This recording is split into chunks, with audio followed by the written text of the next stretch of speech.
The kiss that shattered everything. It was a calm Thursday afternoon when my life began to tilt. I was at work, tightening bolts on an engine, lost in the steady rhythm of mechanical focus. My phone buzzed in my pocket. Nothing out of the ordinary. I figured it was my fiancée Emily, probably sending a quick message about weekend plans. Her cousin, Lisa, was graduating high school, and a family celebration was set. We'd been engaged for 8 months, together for over 3 years. Naturally, I expected something simple, maybe a hotel location or a reminder about a gift. But when I pulled out my phone and saw her text, it was as if the world froze. Nathan, I need to tell you something before you hear it elsewhere. At Lisa's party last night, I kissed my ex Ryan. It was a careless, alcohol-fueled slip. That meant nothing. Please, let's just keep this between us and avoid any drama. I stood frozen, the wrench slipping from my hand. I read her words again, praying I'd misread them. Maybe a badly phrased joke or a message meant for someone else. But no, it was crystal clear. Emily had kissed Ryan, her ex of 2 years, the one she always swore was long gone. Apparently, he wasn't so gone. After all, what stunned me wasn't only the betrayal, it was her demand for silence. As if I should help her bury what she'd done, become her partner in dishonesty. My answer was short. Noted. Her reply came instantly. Thank you for being so understanding. I knew you'd take this maturely. It really was nothing. But it wasn't nothing. She might have convinced herself it was a harmless lapse, but I knew better. Nothing doesn't require secrecy. Nothing doesn't need to be hidden from family. I stared at her text, then took a screenshot. My thumb hovered before I opened the Carter family group chat. Emily had added me months ago to coordinate wedding plans.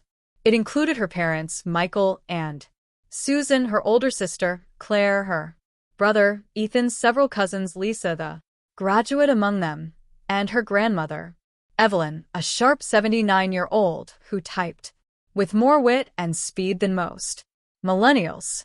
I typed a line. Emily wanted to share something from Lisa's party. Then I attached the screenshot and pressed send. The reaction was instant and explosive. Susan was first. Emily, what is this? You kissed Ryan at Lisa's party. Michael followed. Emily. Jane Carter, explain this now. Claire added, are you serious? You're engaged to Nathan and kissed Ryan? Lisa chimed in too. I saw you two chatting but had no clue it went that far. Emily, why? Ethan joined in. Ryan was bragging to everyone before he left. Said she still has feelings for me. Even Evelyn spoke. Emily, this is disgraceful for someone about to marry. I'm very disappointed. The chat spiraled as messages poured in. Word spread fast. Apparently, Ryan told guests Emily had started the kiss and hinted they might meet again later. Emily left early, which now seemed less like being tired and more like fleeing fallout. Then my phone rang. It was Emily, voice shaky, furious. Nathan, why would you do this? I just shared your text in the family chat, I answered calmly, like you asked. That's not what I meant, she snapped. I said, keep it private. You said it was. Nothing didn't need to be shared, so I thought it was fine to share. That's not the same. No, I said evenly. It's not. You kissed your ex at a family event and wanted me to help cover it. If it was meaningless, why hide it? She hung up, but the group chat blazed on. Claire wrote, Emily, where are you? Mom's furious and wants you now. Michael added, this is unacceptable. We need a serious talk. Eventually, Emily popped back in. Everyone calm down. This is being blown out of proportion. Susan fired back. Out of proportion?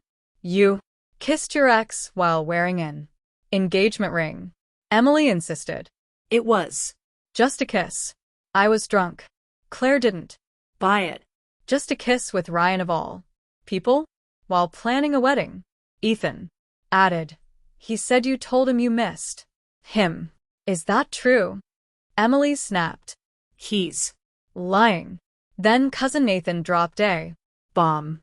Ryan posted an Instagram story. He Literally wrote, "Some sparks never fade. Nice to see the fire still. There. I have the screenshot." Michael was livid. Emily, what is this? he Thinks you two are reconnecting. Emily tried to dodge. He's exaggerating. it Meant nothing.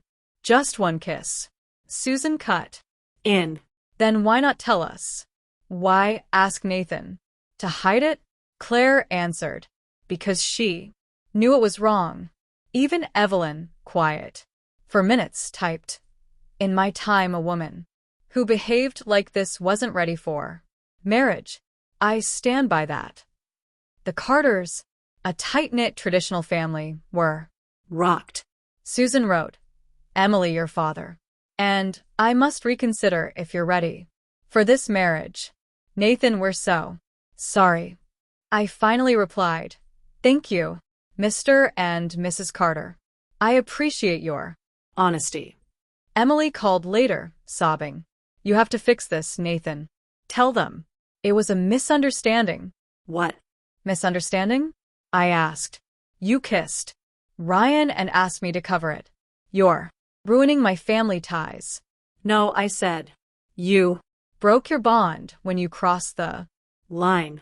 Now they just know. She hung up. The next night, Michael called me. Nathan, can you come over? Susan and I need to speak. When I arrived at 7:30, most of the family was there except Emily staying with a friend. Susan looked drained, eyes swollen. Nathan, we're devastated by Emily's actions. You didn't deserve this. Michael was blunt. We raised her better. What she did was unforgivable. Claire added, she's been odd about Ryan for months, always defensive when his name came up. Ethan spoke quietly. She told us she was inviting Ryan to the wedding. Said you were fine with it. I was stunned. I never agreed. Susan frowned. She never told us either. Michael shook his head. So she planned to invite her ex without telling anyone. That's incredibly dishonest. We talked for an hour. The family was united, not just against the kiss but the lies after. Susan said, gently, Nathan, we'll support whatever you choose. You're a good man and we're sorry. Michael added, if Emily can't stay faithful during engagement, why trust her in marriage? Evelyn, quiet until then, finally spoke. Better you learn now than after vows. Saturday morning, I was sipping coffee when pounding came at the door.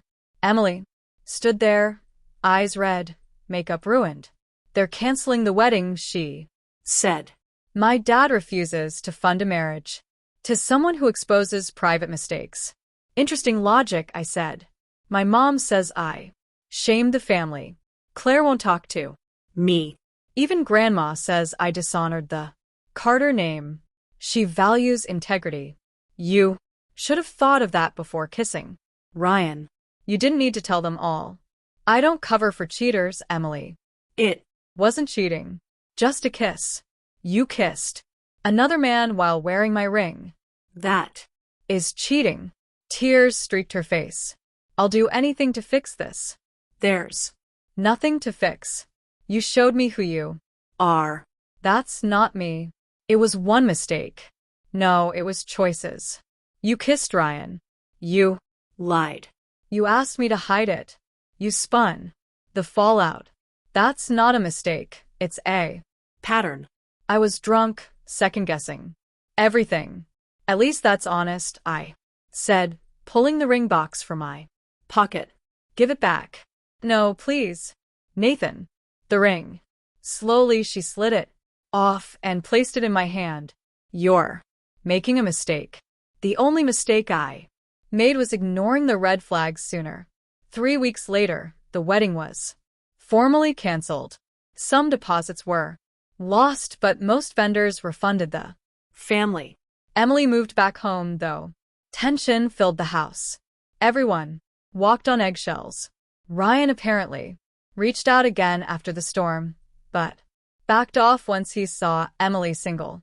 The Carter group chat went silent. I stayed in until Susan messaged me privately. Nathan, you're not family anymore, but you'll always have our respect. Maybe it's time you leave the chat. I thanked her and quietly exited. Last week, Michael called. Nathan, I just want to apologize again. Emily's been asking if you'd ever take her back. What did you say? I told her that door closed when she kissed Ryan and asked you to lie. Good answer. You dodged a bullet, son. Emily's always been reckless. But this showed us a side we didn't want to see. The $1,300 ring now sits in its box in my drawer. A symbol of the future I almost stumbled into, one where I'd constantly wonder who Emily was texting when she smiled at her screen. A future of secrets and landmines. But I'm thankful, because sometimes truth cuts deeper than betrayal, yet it also sets you free. Emily wanted silence. She got the truth. And I got my peace.